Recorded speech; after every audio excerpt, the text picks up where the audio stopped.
First, let me thank you all for coming this noon.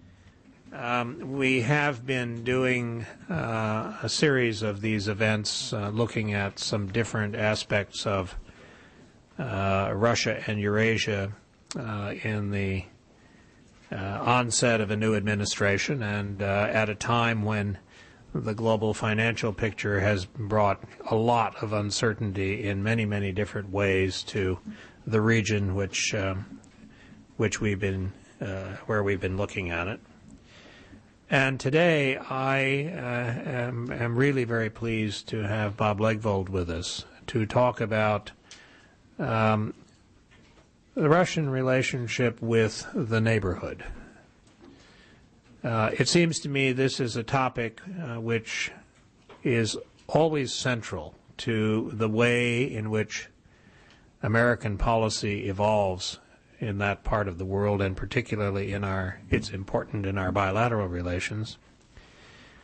It is also an area which has had, in my view, too little attention, and where the region itself is frequently sacrificed to what I usually call terminal bilateralism. That is, that the American policy is frequently a regional policy is simply a sum of its bilateral relationships with the various actors in the area.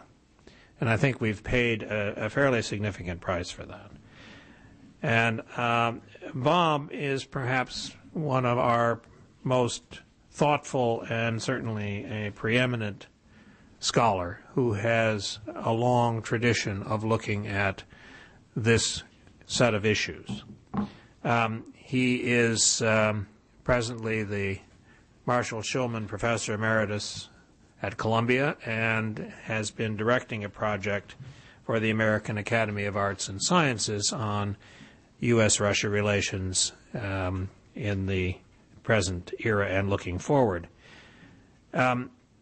He is going to talk to us today about Russia and its relationships with the sometimes called near abroad. I'll call it the neighborhood. But I would say it's fundamentally looked at in terms of those countries who are not members of European institutions, and which is one way I would like to define it. And so I want to turn it over to Bob and let him give his remarks. We'll have a good discussion after that, and I will try to wrap up with a couple of thoughts of my own when we get toward the end of our session. So, Bob, it's your turn. Jim, thank you very much. It's a great pleasure to be at Carnegie, to be part of your program, Jim, here, and especially in a room with so many friends, a large number of whom I haven't seen for a while. So, greetings. Let me start with three basic propositions. The first is that I think it should not have been for us over time, should not be today, a surprise that Russia's relations with this set of states, with its new neighbors, no longer so new, would be the principal framework for Russian foreign policy, indeed the crucible of Russian foreign policy, and therefore that it would also become the fulcrum for Russia's relations with the outside world, including the United States. I think we didn't appreciate that from the beginning. I'm not sure we've come fully to terms with that proposition yet. But it is the heart of the matter, from my point of view, in looking at Russian foreign policy. I think we may have been misguided at the outset by the way in which Yeltsin and his foreign minister Kozyrev first dealt with this part of the world. They dealt with it by ignoring it, by pretending that it didn't really exist in the larger world of their foreign policy with the West. Kozyrev went to Angola before he went to Ukraine. He was in South Korea before he was in any other part of the former Soviet Union. That was symptomatic of the priority they were prepared to give to the relationship.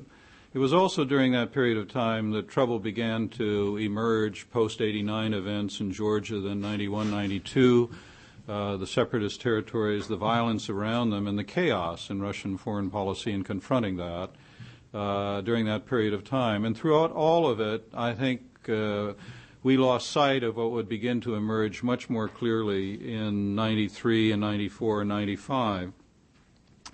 The second basic proposition is that if the general evolution of Russian foreign policy since 1991 has been turbulent and characterized by large swings, as I believe it has been over the now 16, 17 years of Russian foreign policy, and relations with this new and alien neighborhood are as central as I've just said they are, it shouldn't be surprising that Russian policy toward its neighbors has also evolved and swung rather dramatically during this period of time.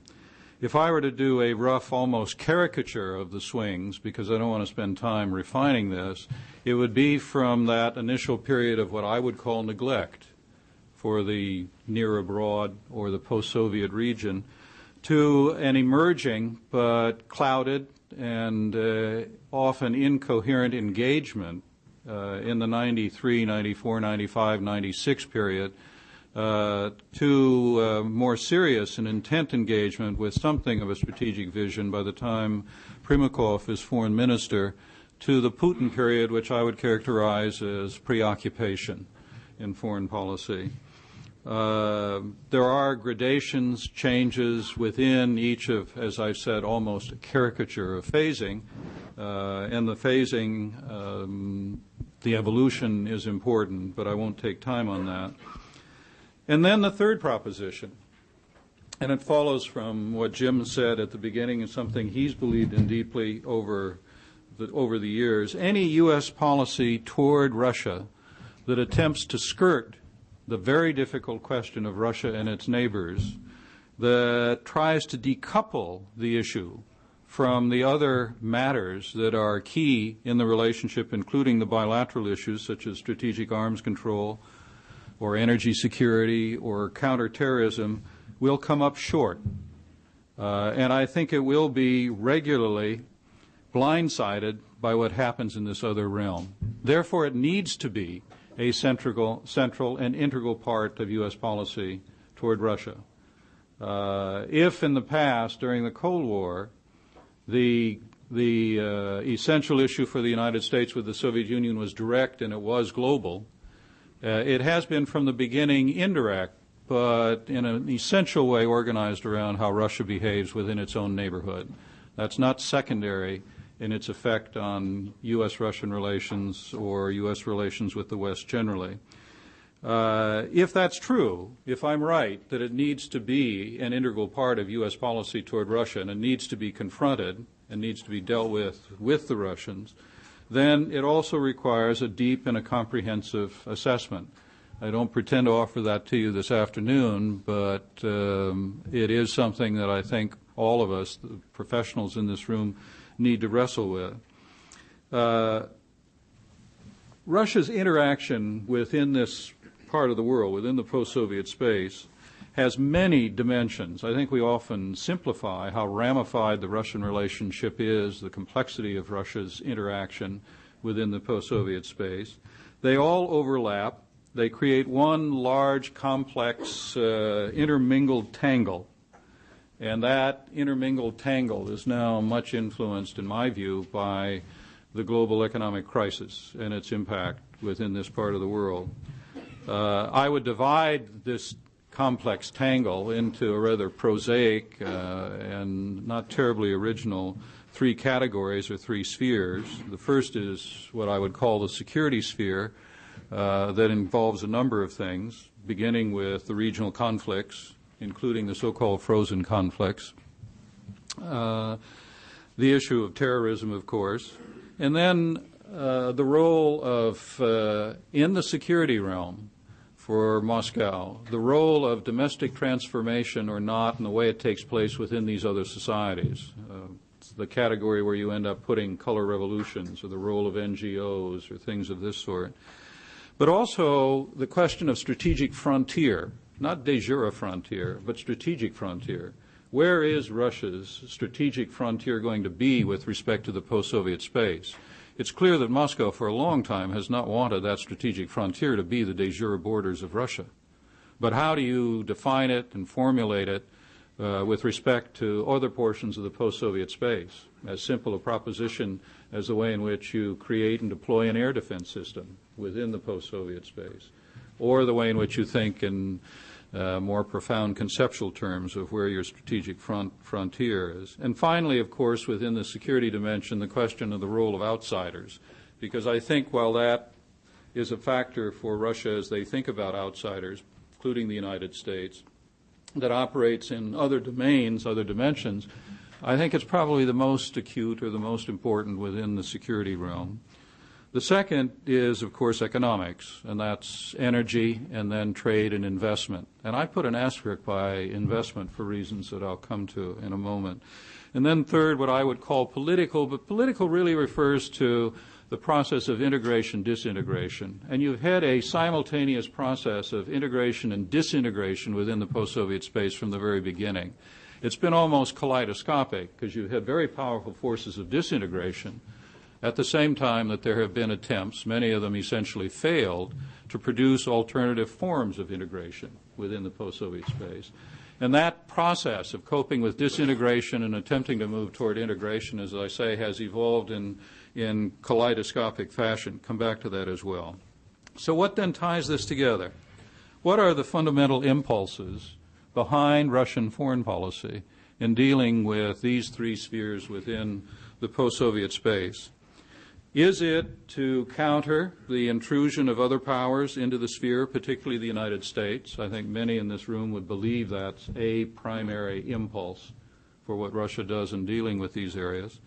Is it, alternatively, to defend against trends within the sphere that impinge on, maybe even threaten developments within Russia? So they think about the post-Soviet space in the context of its impact, implications, ramifications for what goes on within Russia. Or third, is it simply to magnify Russia's status, to increase its influence, and to secure the benefits from an increased involvement, capacity to call the shots, influence outcomes within the post-Soviet space? I think most in the room would say that it's no one of these alone, that it's some combination of them. And then I think our discussions and arguments would begin over what the relative importance is of these three motivations. Next, in terms of Russia's preoccupations in the post-Soviet space over the last 5 years, only one extends beyond the 5 years that I'll list for you. Over the last 5 years, which means the last half, a little bit better than the last half of the Putin era. The first, I think, and these are almost in order of priority from my point of view. I didn't try to do it in this fashion, but I think that's the way it worked out. The first, I believe, is restoring Russia's place and influence within this space. And do that less in the last 5 years by manipulating violent conflicts and overt military intervention, which may have played more of a role either consciously or rather, as I said at the outset, incoherently in the early years, less by manipulating violent conflicts and overt military intervention than by enhancing its economic position and by offering a security umbrella or becoming a security provider of sorts within the area. It's a version of what Chubais not so long ago called liberal imperialism within the post-Soviet space, what I think he had in mind. And which I believe a number of others in positions of power accept. I think the second preoccupation, the second out of 6 that I'll list for you, is, and obviously related, is impeding the establishment of strategic positions by NATO and the United States in the post-Soviet space. That's fairly obvious. But also, I believe, managing, and I use that verb, managing the influence of other outsiders. Preventing the United States and NATO from establishing strategic positions, but also managing the influence of outsiders like China and Iran and Turkey within the post-Soviet space. Third, they clearly wish, as a preoccupation, to dominate the development and the export of oil and gas from the post-Soviet region. And then, fourth, they mean to, as a preoccupation, to slow the drift of the sub-regions within Russia now, Central Asia, the Caucasus, the former Western republics, the drift of the sub-regions from the Soviet core toward neighboring regions. Central Asia toward South Asia or East Asia, the Caucasus vaguely toward the west, because that's not quite a geographical concept, and the former Western republics toward Europe. Above all else, they want to obstruct, even and end the defection of the post-Soviet states after the Baltic states toward NATO, or to NATO. That focuses on Georgia and Ukraine. Those are the key, immediate, plausible cases. But in general, although they've made less of an issue of it, I think they also have paid some attention to the fact that between 2004 and 2006, Georgia, Azerbaijan, Armenia, Kazakhstan, and Moldova all signed individual partnership action plans, IPAPs with NATO, that has led to a reasonably extensive range of practical activity for these states. Azerbaijan is a good illustration of the way in which this is built. Russians haven't made a major issue of it, but it's not something that they're wildly enthusiastic about, and I think indirectly affects the way in which they deal with these powers in the context of their broader policy. Next, I think a preoccupation has been what I would call, this may become a little too abstract, but controlling centrifugal forces within the post-Soviet space. And it brings us back to this question of the dual process, which is not sequential, it's simultaneous, of integration and disintegration within this part of the world, substituting new forms for the old forms. At the outset, and over the resistance of the reformers, that is the Gaidars and the Fyodorovs, the process and pressure for integration within the post-Soviet space, I'm speaking about the early 1980s, was somehow trying to reconstitute, or more accurately to preserve, what had been the Soviet system, a state trading system, preserving the effect of the old grids and links, and division of labor within that physically planned economy, but now economies that were moving away from it. The CIS, and I think it was one of the reasons for its early failures, not its ultimate failure, its early failures, was essentially as a kind of, without quite recognizing it, reincarnation or preservation of the Soviet system in a way that made no sense at the time. And as I said, the reformers in Russia itself knew that and were happy to sabotage it. But that has over time now, I say, kaleidoscopically evolved into a different way of thinking about integration. It's not quite Europe's notion of multi-speeds, multi-levels. It's more a question of finding alternatives to macro-global integration by focusing on regional cooperative forms, collective groups, often functionally organized. The border guards have been far more effective as a functioning regional integrative entity than have some of the larger ideas. But it's essentially what I would call now collections of the willing, with a lot of blurring between the lines among these things. I'll come back to it a little bit later, but I'm speaking about ideas like the Eurasian Economic Community, the Collective Security Treaty Organization, the now faded notion of a single economic space, and a number of other things that are linked to them, even a Eurasian Development Bank that's connected to the Eurasian Economic Community idea. But the other part of this process of the kaleidoscopic evolution of dealing with the simultaneous process of integration, disintegration, has been dealing with what I would call the problem of polarization. It's not that the Russians have wanted polarization among competing groups within the area, but they have seen it as a threat, and they've wanted to deal with it competitively or by countering it. The principal illustration of this was the emergence of Guam some years ago, which has then in turn gone through evolution. But the Russians have seen this as polarizing the post-Soviet space and as aligning these states institutionally with the West therefore affecting the other part of the agenda. And that, too, has been an issue for them in their foreign policy. They quite rightly have never accepted the original argument going back to 95 that Guam was not directed against the Russians. They've understood that it was from the beginning. The only question is, what was the primary agenda? Was it security? Was it economic? Was it energy? Whatever it was along the way. Next to the last, I think the Russian preoccupation with respect to the post-Soviet space has been to keep a lid on the regional conflicts, particularly those that would be capable of exploding or escalating and then drawing in others, the internationalization, if you will, along the way of regional conflicts, but without energetically seeking a resolution of the conflicts. And finally, addressing terrorism, which speaks for itself. So how has Russia done in addressing these 6, or I think in the end it ends up being 7, preoccupations?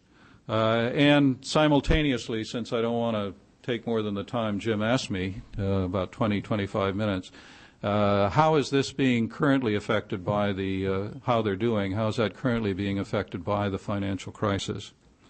I would characterize the Russia position in the post-Soviet space today as an unstable equilibrium.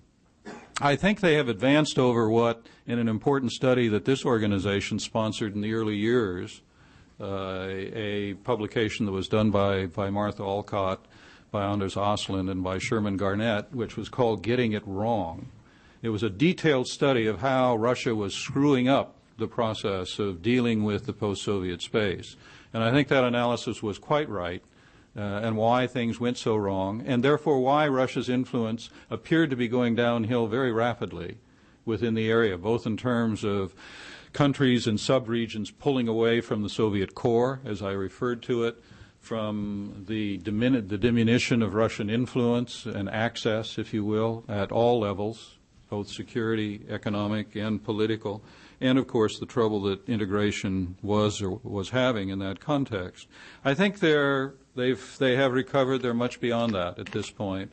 I believe they are, at a minimum, primus inter pares within the post-Soviet space in a dual sense. They certainly are with respect to all the other states within the region.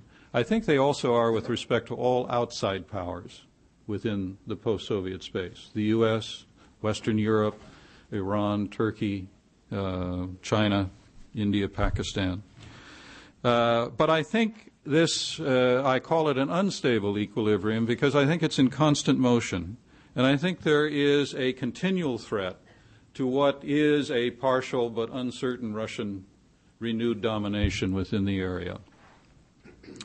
The first is in terms of building this, what I call unstable but equilibrium with very considerable Russian predominance throughout the area.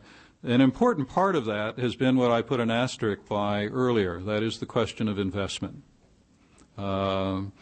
Russia's leading companies, as many in this room know, whether it's Gazprom or Lukoil or RAOS in electricity or Vimpelcom in communication, have acquired control over entire industrial sectors, a number of them strategic, within many of these CIS countries. In Ukraine, for instance, Russian oil companies have an estimated share in the retail petroleum market that stands between 80 and 90%.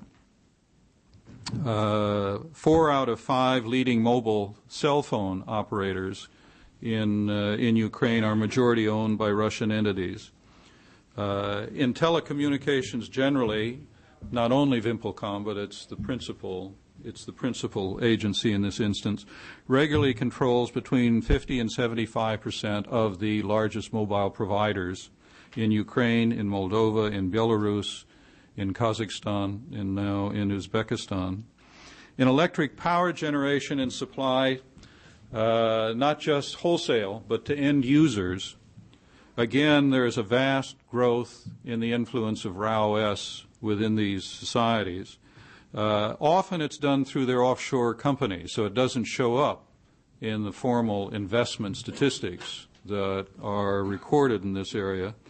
And it has been growing very rapidly, especially since 2003 in Georgia, in Belarus, in Moldova, in Kazakhstan, Ukraine, and especially in Armenia, where RAOS manages several of the power facilities and where it has 5 of the hydroelectric plants and together now some control over the cross-border transmission links to Georgia, to Iran, and to Turkey.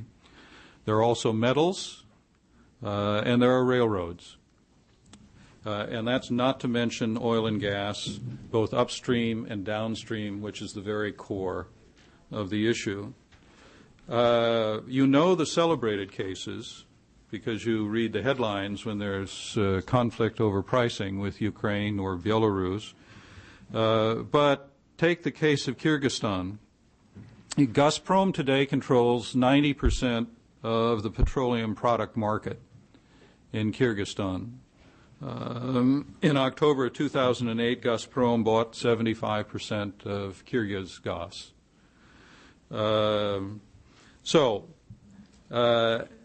In sum, as a strategic investor, in both senses, in terms of its impact on strategic sectors as well as broad significance, Russia today has no rival in the post-Soviet space, even though if you look at DFI figures for the post-Soviet space, that doesn't show up. It doesn't look that way.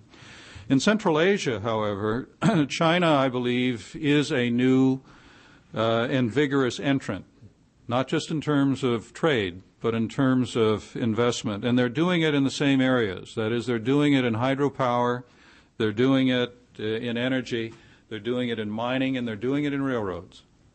And they're doing it with loans that are without the political or economic conditions that come either from Moscow or from Western IFIs. Now, I would argue that in this respect, the economic crisis appears to have strengthened Russia's hand in what I've just been talking about. But that comes with a very large qualification, a very large unpredictability about the future, because that depends on whether or not the Russian hand itself is not enormously weakened by the impact of the financial crisis on Russia, whether it can in fact take advantage of the hand that has been given by the financial crisis. The economies in this area have been hit hard. You know it. You're reading it in the New York Times and the other newspapers when everything is combined with East and Central Europe. But when it comes to the post-Soviet states themselves, it's particularly true. It's especially true for Ukraine, as many in this room know. It's less true at the opposite end for a country like Armenia, but not without its effects in that case. These countries were already suffering from rapidly rising energy prices in the neighborhood of annual 30% increases before the financial crisis of this fall, and particularly by surging food prices. Remember, we were focusing on the impact of the increase in food prices around the world about 8 months ago, before the tsunami hit in the financial markets. The average family in Central Asia, excluding Kazakhstan, spends more than half of its household income on food. The collapse of dynamic GNP is another consequence. These countries have actually been growing quite handsomely, even better than Russia, for the last year or two. Belarus's growth rates have been in the neighborhood of 10%. Tajikistan had a growth rate in 2008 of 7.9%. Kyrgyzstan had a growth rate of 7.6%. All of those are going to be negative growth rates in 2009, almost certainly, with the exception probably of Belarus. But accompanied as well, even before the financial crisis, by very high inflation. 15% in Belarus, ranging up to 25% in Kyrgyzstan in 2008. 17% in Kazakhstan, somewhere between 13-14% in Russia, depending on which part of the year you're looking at. The IMF now expects Ukrainian GDP to fall by 8% this coming year. The formal estimates that you're normally seeing are between 2 and 3%. The IMF says 8%. Inflation is expected to be 16% in 2009. You had, because it then complicates the situation, a rapid depreciation of currency in all of these areas. None as bad as Russia, which is a 40% depreciation over the years. But in early February, the Kazakh National Bank stopped supporting the tenge, and the result was a 20% devaluation. In January, Belarus, after saying it wouldn't do it, governments normally do say they won't do it, devalued the Belarusian ruble by 20%, which led to panic buying in Belarus over this period. The Ukrainian currency has lost, I should have not said Russia was the leading. The Ukrainian hryvnia lost 50% against the dollar in 2008. And other currencies, especially in Central Asia, have fallen by a minimum of 10% this month in February. This compounds the inflation problem that I referred to a moment ago, and it adds to the debt crunch, because all of these countries are especially the Central Asian countries. I shouldn't say especially. All of them are overextended. And thus the significance of financial aid and why from Russia, and why I say it strengthened their hand. And you've been reading about what the Russians have been offering up, what they're saying they're going to do. There is the $1.7 billion package, the 150 gratis, the grant, the 300 million, and then the rest of it that the Russians were said to have ponied up or promised. You've been reading about it because it's in connection with the Manas base and shutting the Manas base down in early February. That's 50% more than the annual budget of Kyrgyzstan were it to be delivered. The $5 billion loan that Tymoshenko appears to have arranged in Moscow for Ukraine to deal with its current urgency. The $2 billion, half of which has been dispersed to the Belarusians in this context. $500 million in a loan that's ambiguous in its terms to Armenia. And then early this month at the summit of the Eurasian Economic Community, they established a $10 billion rescue fund. It's supposed to be a stabilization fund. 90% of it is promissory notes, but $10 billion stabilization fund. $7.5 billion of that is to be Russian money, $1 billion of that Kazakh, and then others that will see these countries through the crisis. We'll see, $10 billion in the circumstance. But it considerably, in these circumstances, adds to Russian clout if Russia can deliver. But then you're back to what I said. Will the hand itself remain strong enough to seize the opportunity that's afforded? The Russians count on the crisis to help reinforce the other dimension, which is integration. They believe this will end up strengthening the Eurasian Economic Community. And at that February 4th summit, in fact, Sergei Mironov, the Speaker of the Federation Council, said as much. They see the crisis as strengthening integration around something like the Eurasian Economic Community.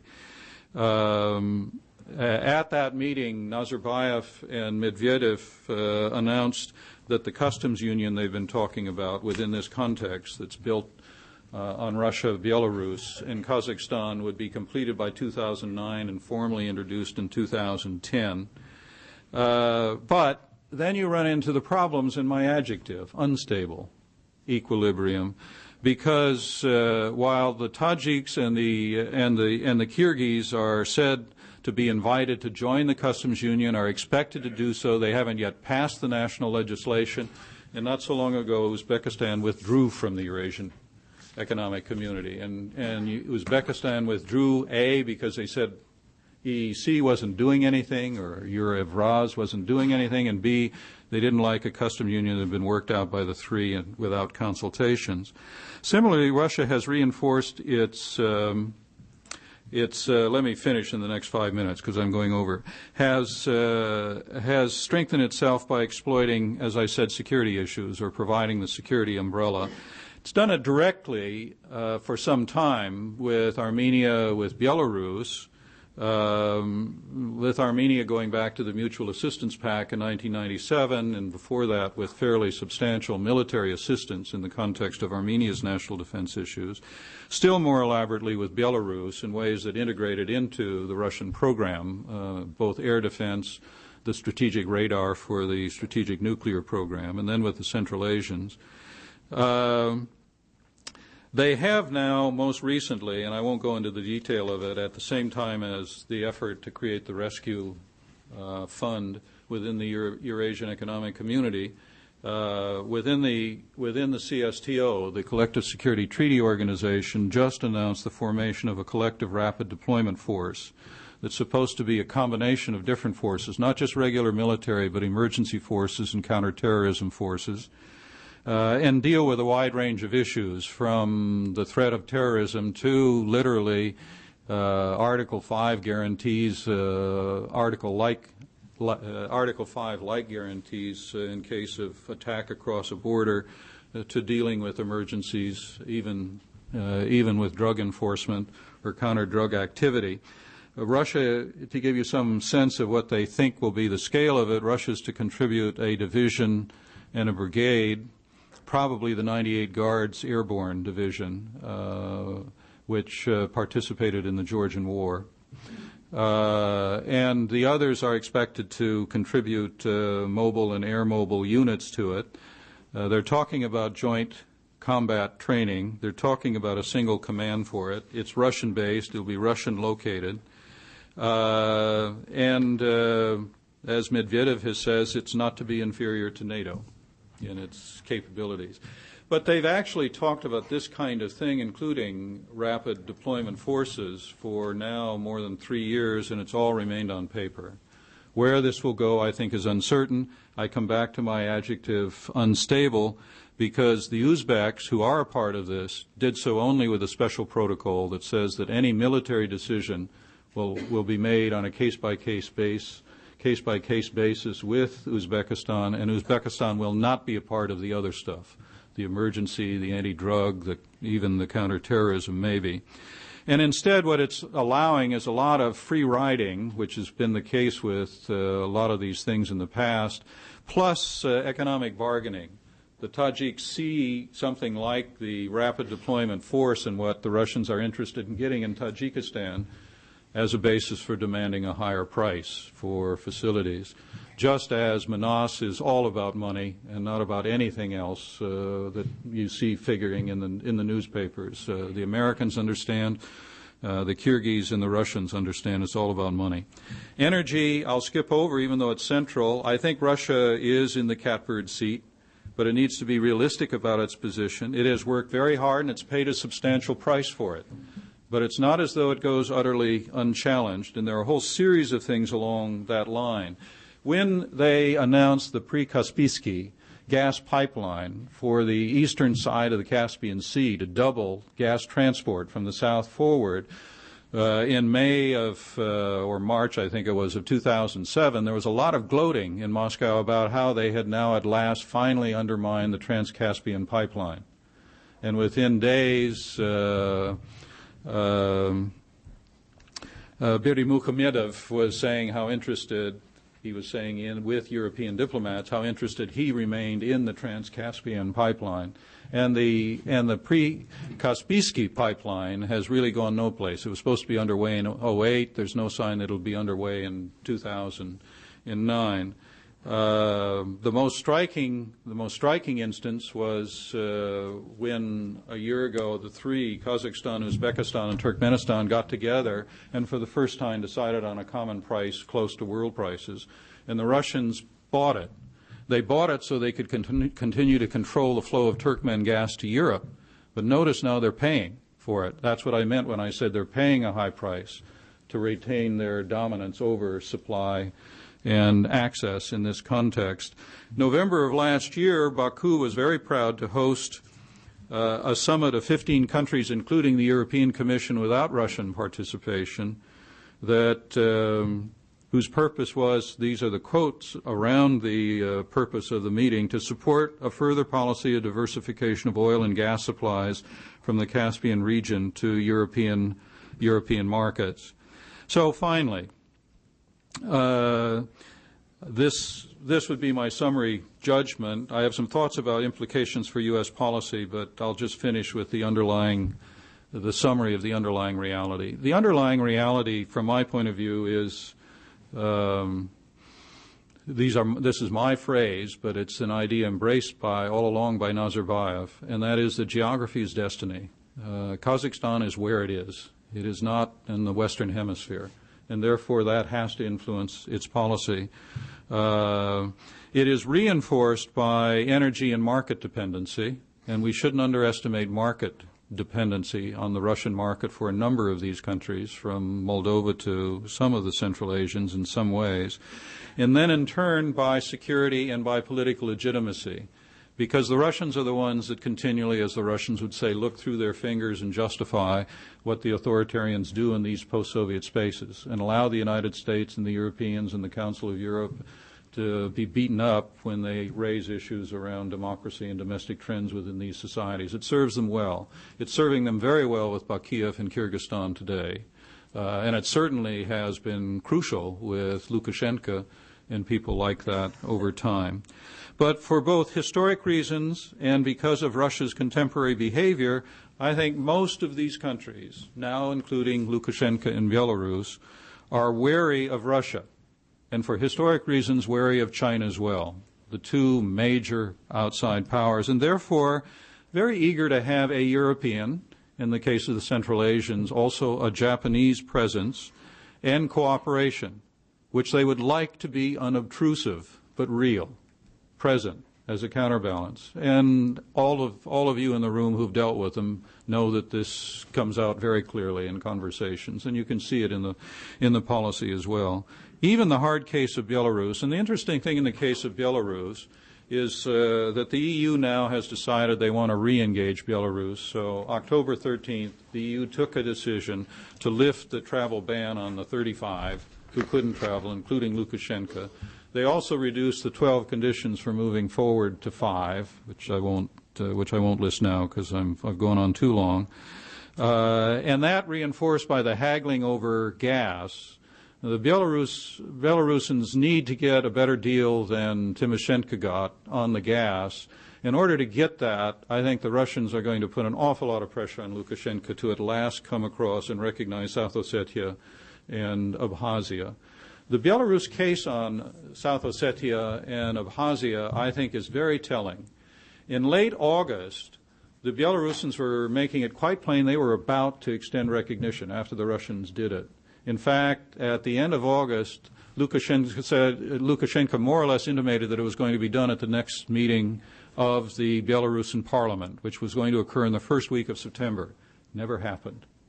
And I think what happened is that what occurred is that Lukashenko saw what kind of a firestorm, firestorm is too dramatic an adjective, but the enormous difficulty that the Russians had within the CSTO and within the SCO, which in the end for me was the most important part of the outside's world reaction to recognition of independence, indeed the Georgian War itself.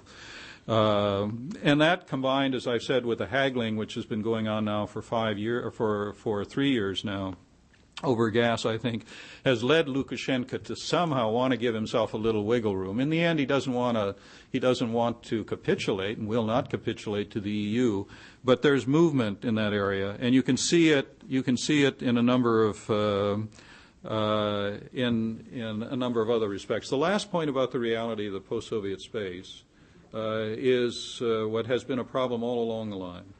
And that is the degree to which post-Soviet states do not see eye to eye with one another. In Central Asia, the extent to which one Central Asian leader badmouths another Central Asian leader in private. The extent to which you've not only got overt and conspicuous problems, as that between Armenia and Azerbaijan, but in literally every bilateral relationship there are serious problems. There's very little making for partnership or cooperation. And look at the problem of thinking in terms of integration and cooperation within the Caucasus. I had a preposterous conversation with Gam Suhurdia while he was still around before he was president in the early 1990s when he was railing against U.S. policy, even the betrayal of Sayudis for not being sufficiently anti-Russian and insisting on independence. I said, what would you do with an independent Georgia? Where are you going? What's going to happen? And he said, Nash obshchi Kavkazki dom, our common Caucasian home. What an incredible illusion about the world in which he lived at that point. So, as I said, there are implications for U.S. foreign policy from all of this, but I've taken too much of your time. Jim? Well, thank you, Bob. I would like to sort of open it up to the floor for comment, discussion, questions at this point. So let me see what people would like to contribute to the conversation. Who's going to be first? Rich?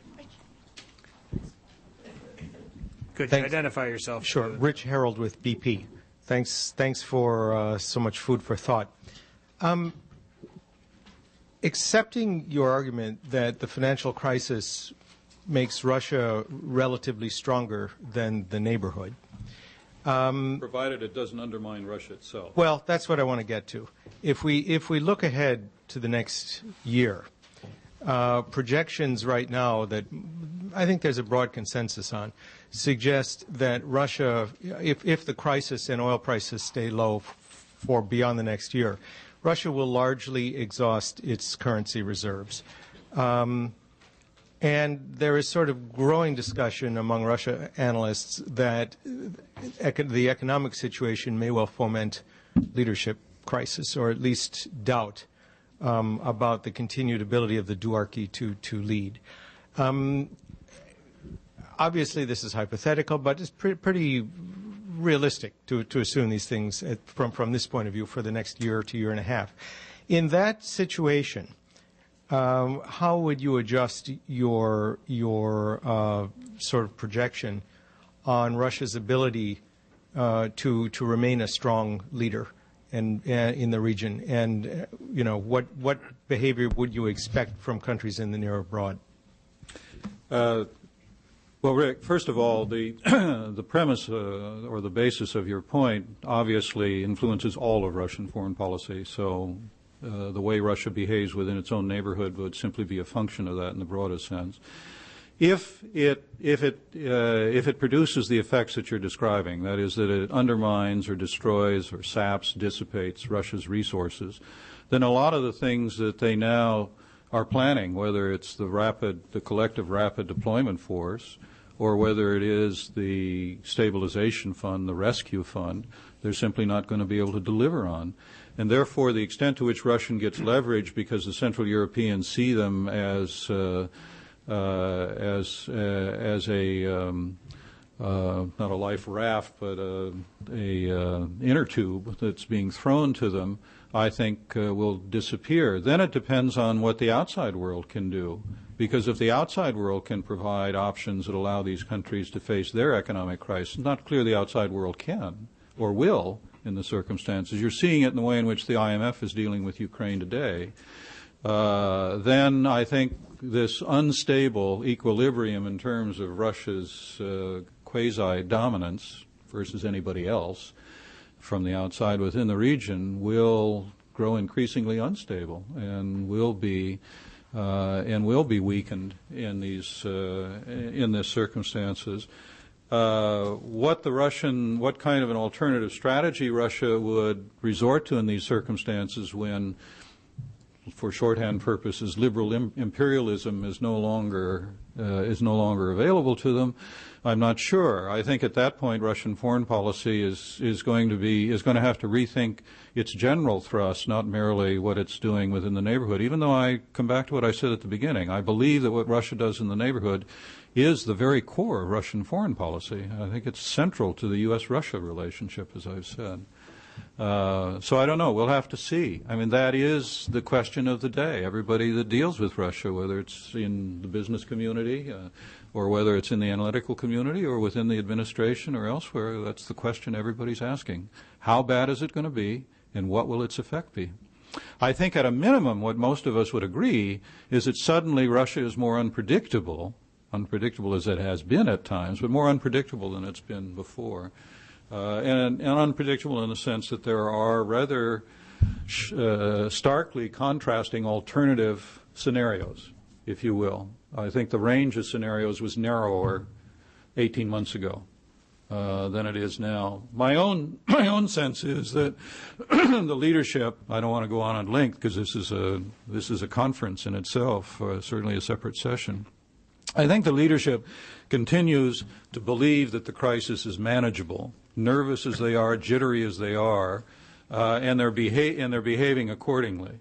If that turns out to be, and that means that I don't see them moving in the present circumstances, since they believe it's manageable, moving away from the behavior that we've seen in the last several weeks or in the last month.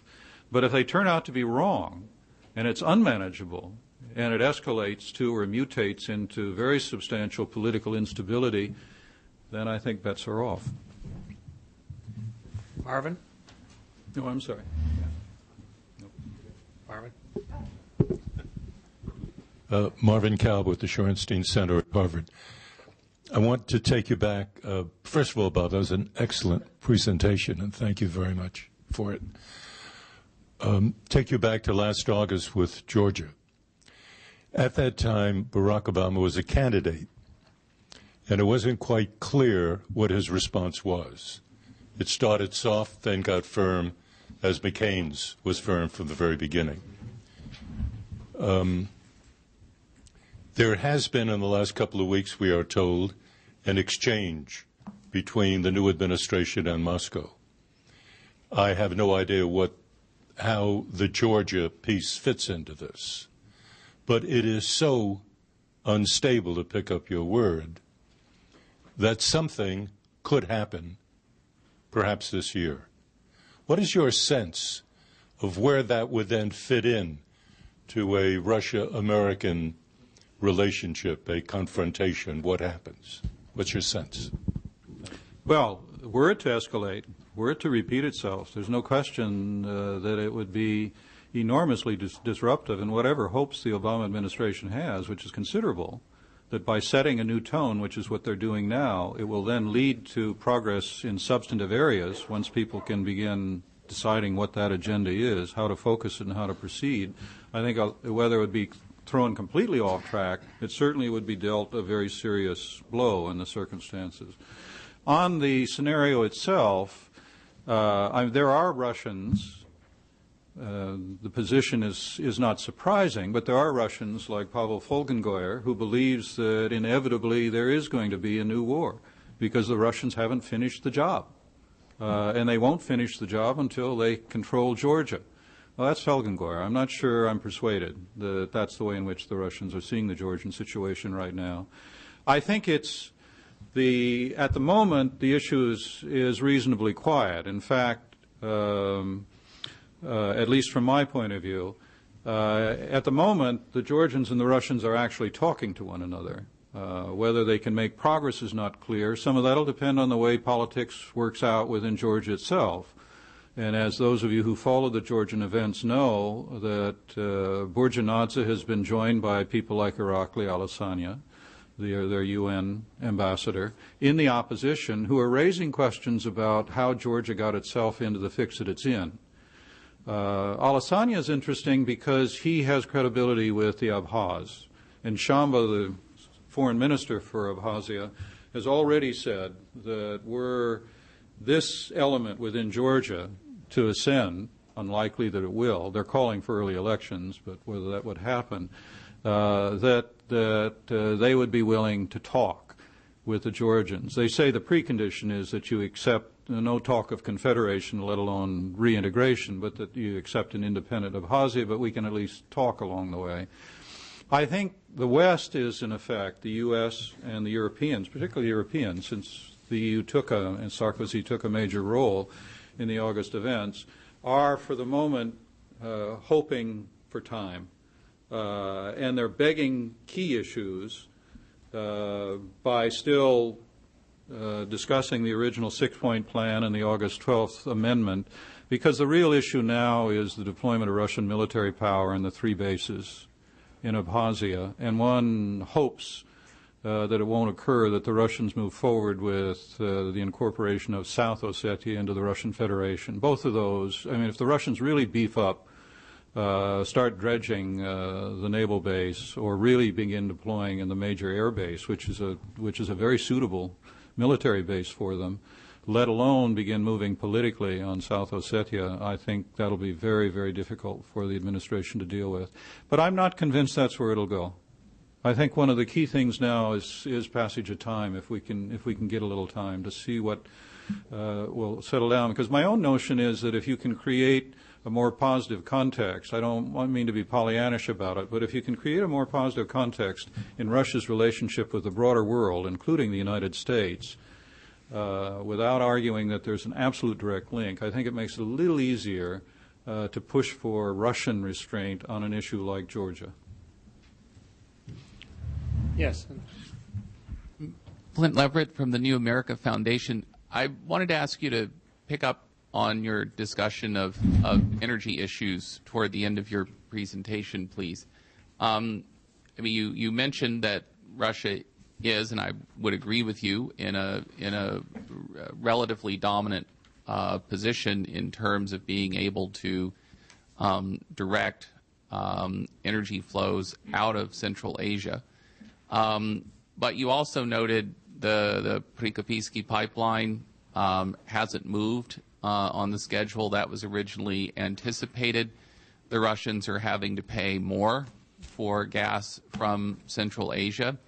If you look a little, broaden the focus and think about Russian-sponsored alternative pipelines, whether it's Nord Stream or South Stream, you know, Gazprom is going to have to do some heavy investing to source those projects. And I wonder if I could get you to talk in a little more depth about, you know, how you see Russia's ability to exercise determinative influence over the production and marketing of hydrocarbons from Central Asia, how that plays out over the next several years. I think it's a very good question, and it, depending on how the impact of the financial crisis influences Russian policy overall and the U.S.-Russia relationship, when we come to the energy sphere, that would be an area, for the reasons that you've begun sketching, where I would be optimistic about the possibility, where we really to focus on an energy dialogue and the issue of energy security, try to get back to 2002, where we started the energy dialogue, and do something deeper and more elaborate than what the Bush administration did in its last year with the economic and energy dialogue, that there are prospects.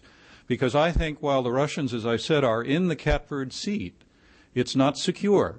Because the Central Asians in particular, in the Azeris who don't have, or Azerbaijanis who don't have great alternatives, would like to have alternatives. And where they can move in that direction, they've been doing so, hence the illustrations that I gave you. Secondly, in terms of the alternatives, while both South Stream and particularly Nord Stream face real problems, probably insurmountable problems depending on the impact of the economic crisis, at least in the near term, Nabucco, the alternative in the West, has gotten a more favorable look because the Azerbaijanis and the Turkmens have begun to think about it, at least talk about it, in a somewhat different way, at least for the southern portion of the way it would work in the circumstance. But I think the fundamental point is the one that you make. Beyond 2010 in gas, the Russians, I mean, Rick, you know more about this than others, than I in the room. The Russians need the outside world. The Russians need investment going forward. And unless we can begin finding cooperative frameworks for dealing both with transit and even access to these facilities, we're all losers. We're all going to be losers. The Russians are going to be losers too. So I don't unsay what I said about the Russians being in the catbird seat. But they're, as I say, the other parties would like to have alternatives. I think the damage that the Russians did to themselves, Ukrainians as well, during the last gas standoff, whether the Europeans will actually get their act together, that's another matter, especially in these circumstances. But I think people are now much more serious about what needs to be done in terms of market consolidation, diversification in Western Europe. And it makes some of these other things that looked commercially unpalatable or unattractive earlier, I think, begin to look a little more attractive. Now, I don't want to, again, to suggest I'm operating with illusions that any of this stuff will happen or that it'll happen easily. But there are more possibilities now in the world that you started sketching than there were 6, 8, 10 months ago. Yes. Wayne? Wayne Limburg, State Department. Thanks, Bob. Great talk. Two related questions, going back to your opening remarks. When you said that you thought that the Russians took the neighborhood for granted or neglected it at the outset, do you think this was a matter of sort of taking it for granted, that they imagined that they were always going to be closely linked and the major influence in the area and they didn't really have to work at it? That leads to a somewhat related question. And I agree with you entirely that this idea of the fulcrum of the near abroad of the neighborhood being in the bilateral relationship or a series of east-west, whatever. Do you think the Russians are as conscious and aware of that what they do can define how the larger relationship with the West, the U.S. in particular, will go? I don't know whether, to start with what you finished with, I don't know whether the Russians are sensitive, at least in an appropriate way, in an adequate way, that their behavior in their neighborhood is key to the relationship they have with the West. I think they're more inclined to assume a different instrumentality, and that is that the West is up to no good within the neighborhood and using it against them, and therefore they tend to see their proposition or their challenge in a strategic defensive sense, if you will.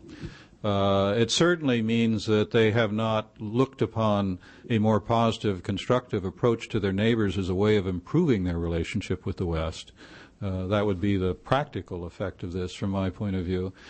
What they thought at the outset is not clear because the people who dominated policy and the one I'm referring to is Kozyrev, and Yeltsin went along with it. Remember, in those days, others not making policy, but important voices, a man like Ambartsumov in the International Commission within, at that point still, the Supreme Soviet, had already begun defecting. And Ambartsumov, for those of you who know him, remember him from the Soviet period, was not a radical Russian nationalist, but he'd already said, we've given up too much territory, we've got to start paying attention to this area. I think the neglect on Kozyrev's part, and the extent to which Yeltsin bought it, is because he simply had another agenda, and his agenda was to become part of the West. To work with the U.S., the Atlantic relationship that he was working on.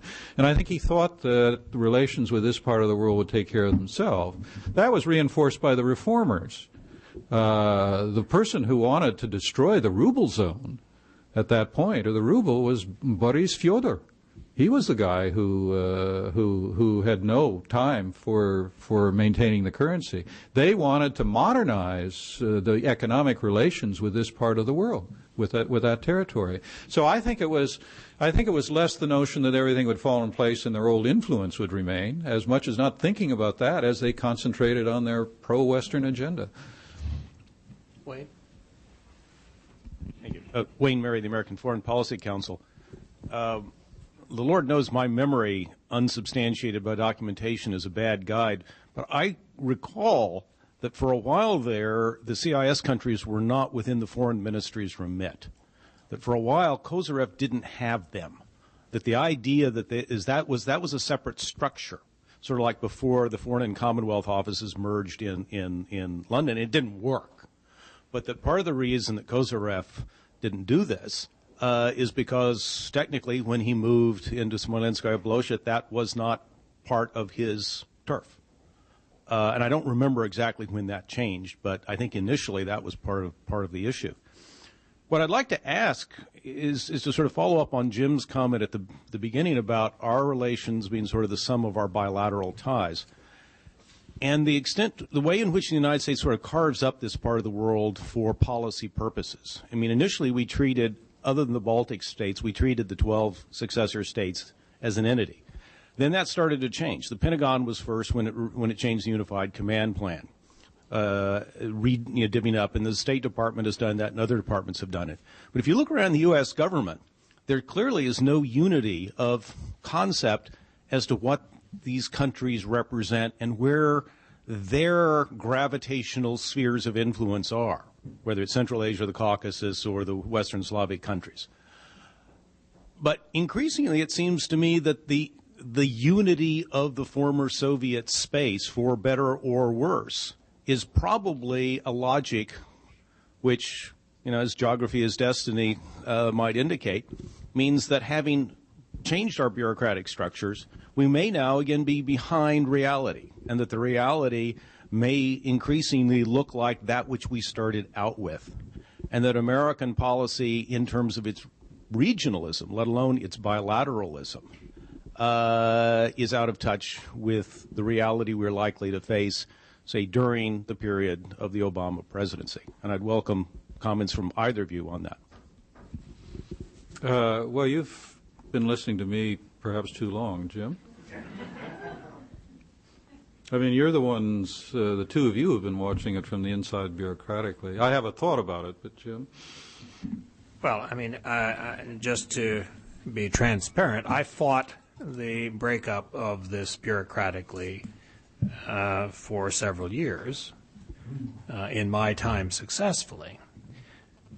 And I did it not necessarily for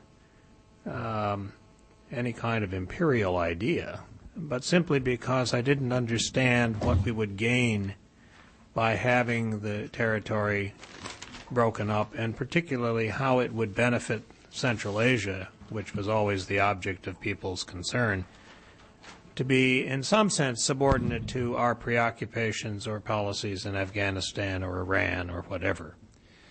That we had other fish to fry, that if you looked at the energy picture, if you looked at most of the interest in where these countries were looking at the time, it didn't look south. It looked west. This was where the new opportunity lay. So I thought it was a mistake. I still think it's a mistake. This has nothing to do with whether or not Russia is more or less predominant. It has more to do with where we think we would like to see these countries look and where we would like them to approach their future. And I would simply submit that, we did, and if we will, ask them to be parts of the European institutions for which they could aspire at the time. They still are in things like OSCE and other such organizations. And it makes little sense to me now to carve them up and not make those relevant, because I do think those institutions have the potential to have an influence across the region.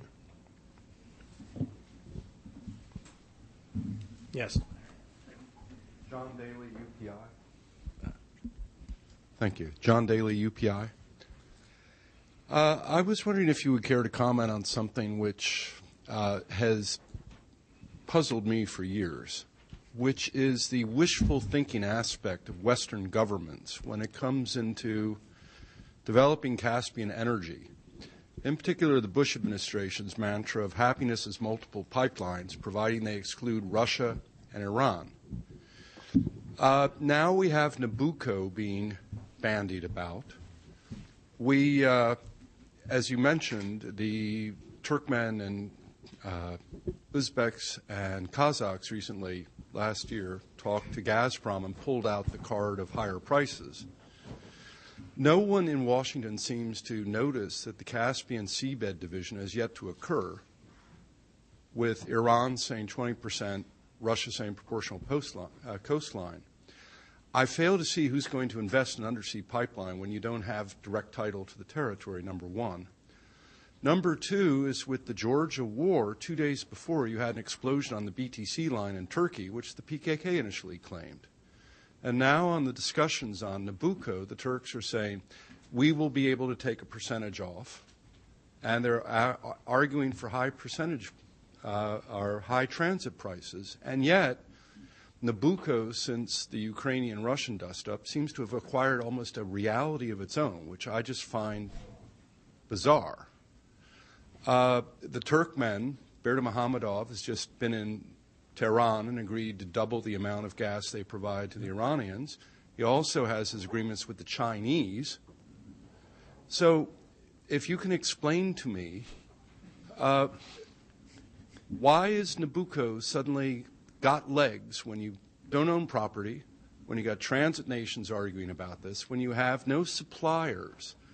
I mean, is the mindset to keep Russia and Iran out of the loop so strong that we avoid reality on this? Thank you very much. Let me skip the second part of the question, avoid reality, and answer the first part. The answer is yes, it is that strong. And if it's been given legs, it's been done so. It has happened because of the last dust-up with the Ukrainians over gas. I think that in the case of the Azerbaijanis, when you look at the satisfaction they're taking and they start talking about their interest in Nabucco, it's because they see this as creating an opportunity for themselves in this context. Whether it makes sense, I mean, it's like, as you know, I can tell from the way you're describing the issue, it's like the early stages of BTC, when people felt that John Brown and BP were going to have to be dragged screaming and kicking because it was essentially a U.S. political enterprise done by the U.S. government. But in the end, they found their own rationale, and maybe they'll be able to make it work. The seabed issue in Caspian Sea is interesting in terms of, because all the complexities that you're talking about. I'm begging the question of whether the West is simply pursuing pie in the sky and unrealistic policy. I come back to that. But the complexities, they simply mount. You take the seabed issue, because the Russians and the Kazakhs are at loggerheads over how that seabed is to be managed in terms of transport and pipeline. The Kazakhs have now cut their own deal with the Azerbaijanis in order to make now a commitment they played with for 4 or 5 years to Akto, Baku, Ceyhan. And I think you're going to continue to see all of that around these uncertainties until, as I've said, you can have some kind of a sensible discussion that has to be a three-way discussion. There would have to be Russia, the European Union, and the United States. That would begin sorting these things out. Whether you can do it, I don't know. But I think that depending, again, on what kind of constraints the current economic crisis will put on all of this stuff, I think Nabucco is more alive today than it was a year ago. But that's, I don't claim expertise. I'm just a consumer. Yes. Yeah. No, I'm behind you, if you could. Then I'll come to you, Steve. Thank you, Ambassador. Ceyhun Malazadeh with the U.S.-Azerbaijan Council. I just wanted to make a quick comment on the issues related to Yeltsin administration and Kozyrev. I think at that time, Mr. Grachev was a strong player in shaping Russian policy in the Caucasus. And all of the occupation of Ossetia, Abkhazia, or Nagorno-Karabakh and adjacent territories to Nagorno-Karabakh, Mr. Grachev was personally involved in all that, operations and providing, logistical and military support. So even though Kozyrev may have had different, pro-Western foreign policy from foreign ministry perspective, but intelligence community in Russia and defense, they've been playing the old kind of control, divide or rule or control type of, policy, which never really changed even today. If it was in the past, behind scenes, now, events in Georgia were more open, sort of invasion and transfer recently of $800 million worth of equipment to Armenia. It's a continuation of what happened, in the 90s when Russia transferred $1 billion of armaments. So in a way, I think that there was a little bit of change from more liberal to more kind of hardline talk in Kremlin. But for the region itself, nothing much kind of changes, even worsened, because now you're seeing even more pressure. And in terms of the transportation of the Nabucco and BTC, first of all, BTC was not Bush administration design. It was successfully implemented under Clinton administration and was the policy of multiple pipelines. In a sense, one of the U.S. foreign policy goals is to strengthen the independence of these republics. And pipelines like BTC and Nabucco exactly serve the purpose of first strengthening the independence of the republics. And it's not clear what would have happened in Georgia in August if there was no BTC there. What could have happened to Georgians, and still are threats there. And I think the pipeline, in a way, is some sort of, protection where international players like EU and US are raising their voice.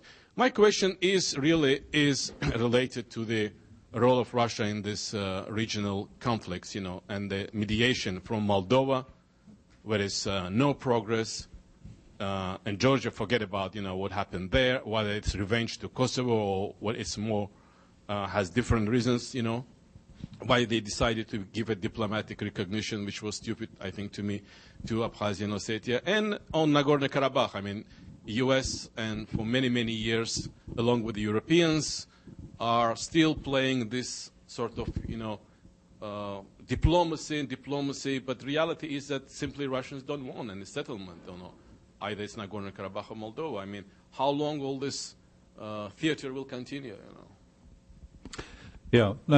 First, a quick comment on your point about the purpose of multiple pipelines and the history of it. You're quite right. And let's go back to the Clinton period, particularly post-1995, when we began focusing on Caspian Sea oil. And the things that Bill Richardson would say when he traveled in the area are exactly what Richard Boucher says when he's out there, as he was in April, in terms of independence of these states. We're still making that same argument. Its purpose, though, as John was suggesting, is larger than that. When you say independence, that's independence from one state.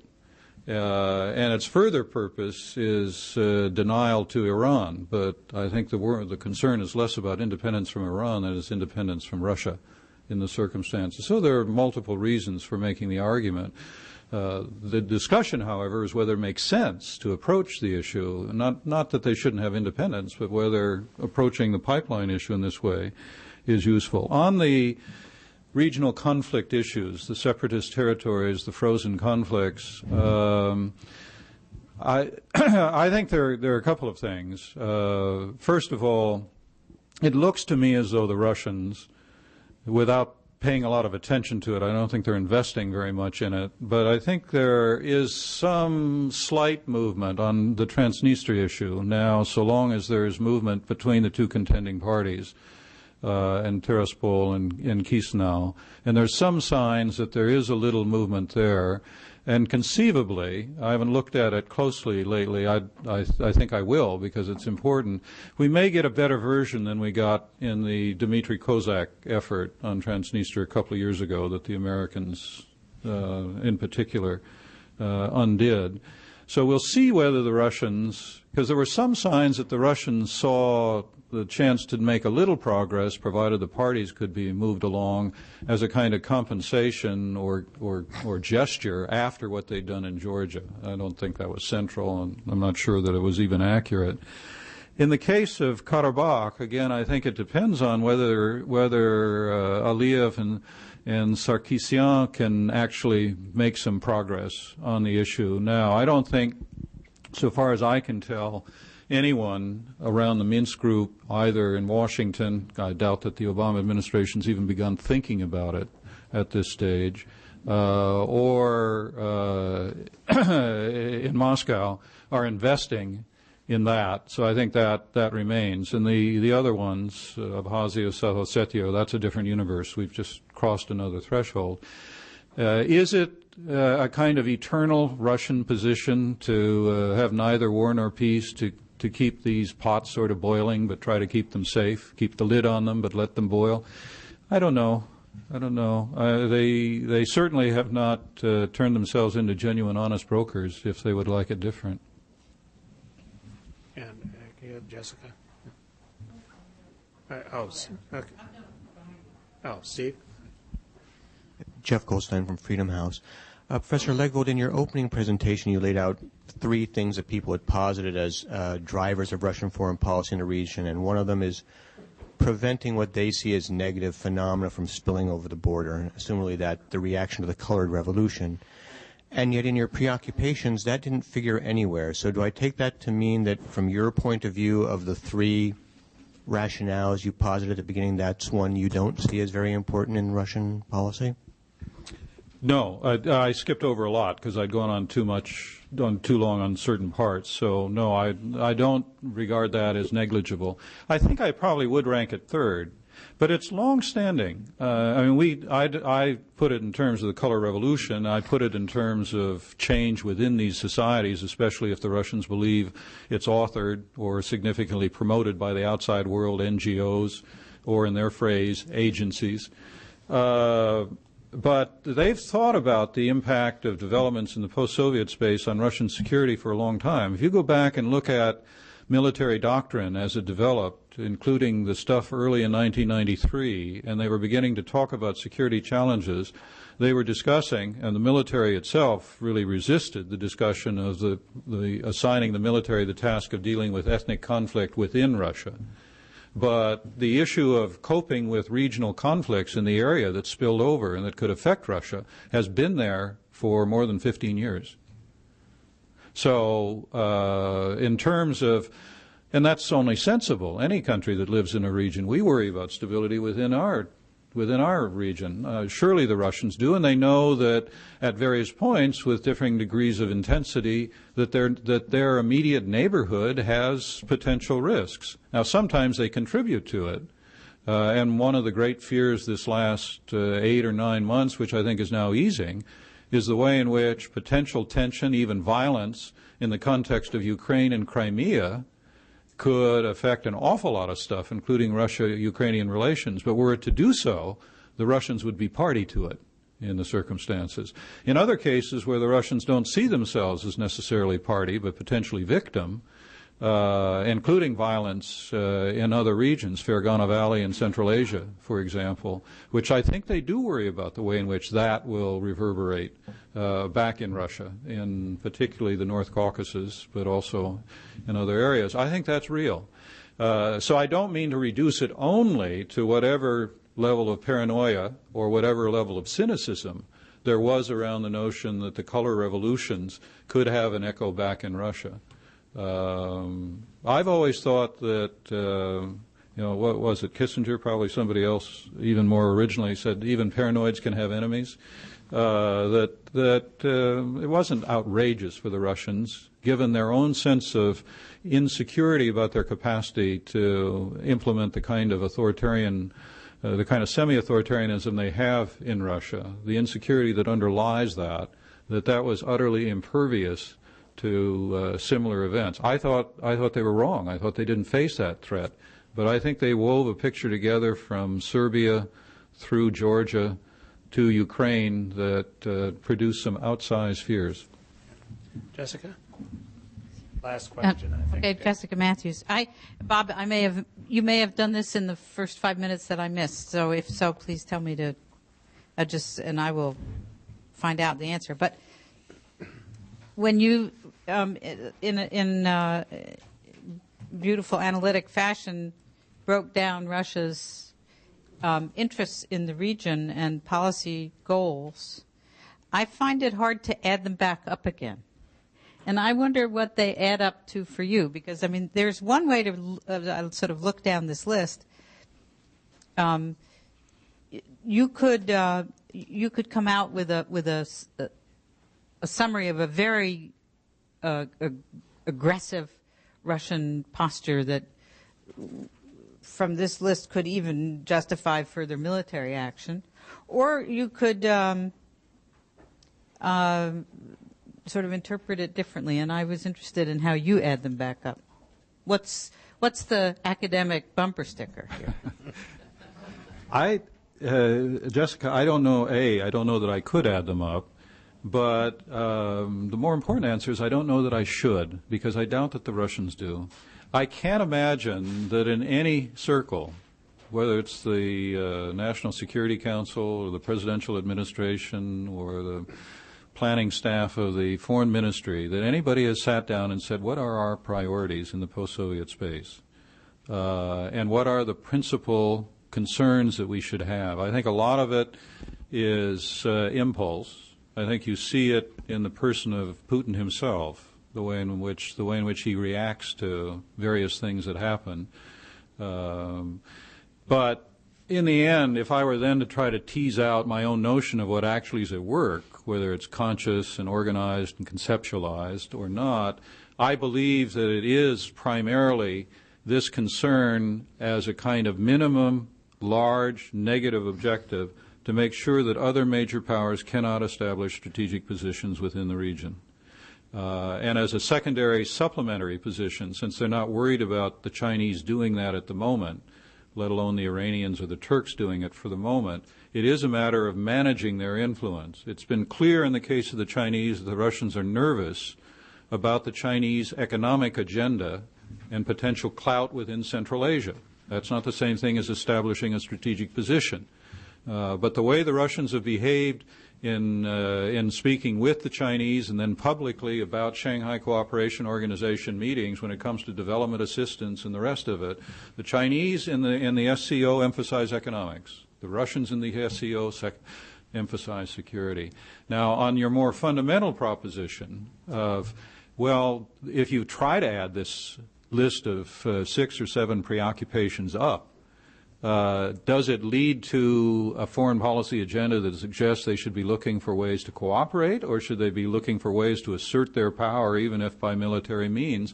I think it cuts in different ways. That's the problem. And since they don't think about it in an organized and coordinated fashion, I don't think they end up with a clear answer. I would be interested if they, were they to agree with the 7, and were they to attach weights, priorities, and then ask themselves, what do we do about it? How should it affect grand strategy or strategy? I'd be very interested in the way in which they think about it. I don't think they do. So, does that mean you don't think they have a policy? That's right. I don't think they do. I think they have very powerful impulses they respond to, because this part of the world, as I said from the beginning, is so central to their sense of themselves and their foreign policy. No. But I think in a way that's not unreflective or uncharacteristic of the general state of Russian foreign policy. I don't think Russian foreign policy is terribly well conceptualized at this point. I think it responds to a lot of very powerful impulses. I don't mean to say that they don't have things in mind, and I don't mean to say they don't have an agenda, maybe an evolving agenda, but that's different from, dare I say, the vision thing. Yeah, no, I do too, but that flows from being able to think conceptually. I think we really need to sort of wrap this up. It's 2 o'clock. Bob, I want to thank you very much. I do think this is going to be perhaps the central issue that will continuously crop up no matter what other agenda items the United States is pursuing in that part of the world.